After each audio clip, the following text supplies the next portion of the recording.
క్రైస్తీల మన ప్రభువును లోకరక్షకుడైన యేసుక్రీస్తు నామమున మీ అందరికీ నా యొక్క ప్రత్యేక వందనములు. ఈ ఉదయకాల సమయమున దేవుడు మనకిస్తున్నటువంటి వాగ్దానమును చదువుకుందాం. 136వ దావీదు కీర్తన 13వ వచనము.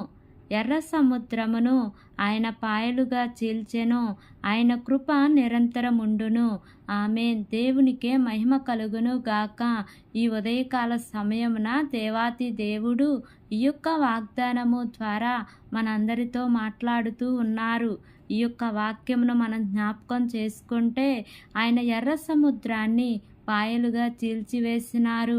ఆనాడు ఇశ్రాయేలీలు సముద్రం దగ్గరకు వచ్చి నిలబడినప్పుడు వారికి మార్గం కనిపించలేదు. వారికి తెలియదు సముద్రము చీల్చబడుతుందని.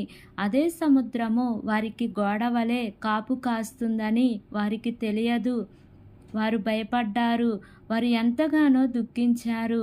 చనిపోవాలి అని అనుకున్నారు. కానీ దేవుడు అద్భుతమైన రీతిలో వారిని ధైర్యపరచి మార్గం లేని చోట అద్భుతంగా మార్గాన్ని ఏర్పరచి వారందరినీ కూడా ఆరిన నేల మీద నడిపించారు దేవుడు. ఈ ఉదయకాల సమయమున ఈ యొక్క వాక్యము వింటున్న ప్రియ సహోదరి సహోదరుడా, ఈరోజు నీ జీవితంలో కూడా నాకింకా మార్గం లేదు ప్రభువా, చుట్టూ అన్నీ మూసుకొని పోయి ఉన్నాయి ప్రభువా, నాకిక ఏ దారి లేదు ప్రభువా అని నీవే దిక్కు ప్రభువా అని నీవు ప్రార్థిస్తూ ఉన్నావు కదా. ఈరోజు తండ్రి చెప్తూ ఉన్నారు, మార్గం లేని చోటనే నీ కోసం దేవుడు గొప్ప మార్గాన్ని ఏర్పరచబోతూ ఉన్నారు. మనకు దేవుడు గొప్ప వాగ్దానం ఇస్తూ ఉన్నారు. నువ్వు అసలు భయపడటానికి వీలు లేదు.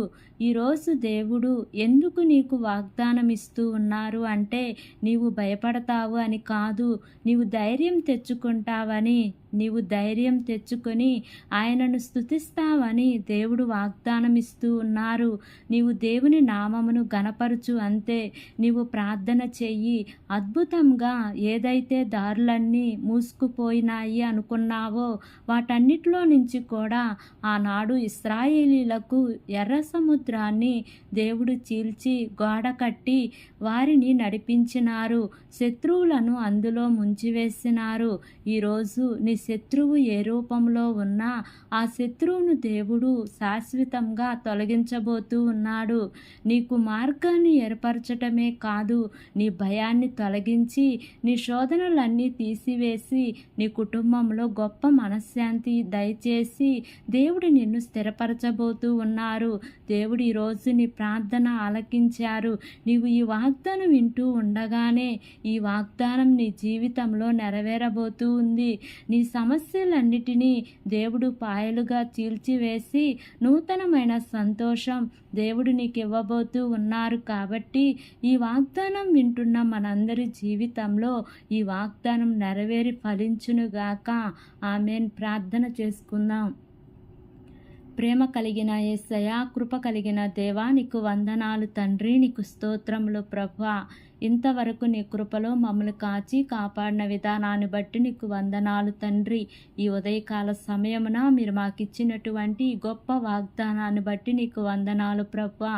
వింటున్న ప్రతి ఒక్క బిడ్డ జీవితంలో యేసయ్యా ఈ వాగ్దానాన్ని నెరవేర్చమని అడుగుచున్నాను దేవా.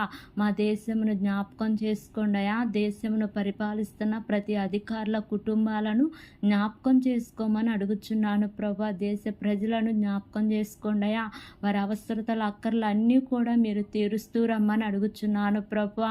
ఈ ఉదయకాల సమయమున ప్రయాణం చేస్తున్న ప్రతి బిడ్డను జ్ఞాపకం చేసుకోండియా. వారి ప్రయాణాల్లో క్షేమాన్ని ఇవ్వమని, మార్గమధ్యంలో నీ దేవదూతల కాపుదల నీ ప్రియబిడ్డలకు తోడుగా ఉండమని, నా యొక్క ప్రార్థన ఆలకించమని నజరేయుడైన యేసు అతి పరిశుద్ధ నామమున అడిగి వేడుకొని పొంది ఉన్నాము తండ్రి. ఆమేన్, ఆమేన్, ఆమేన్.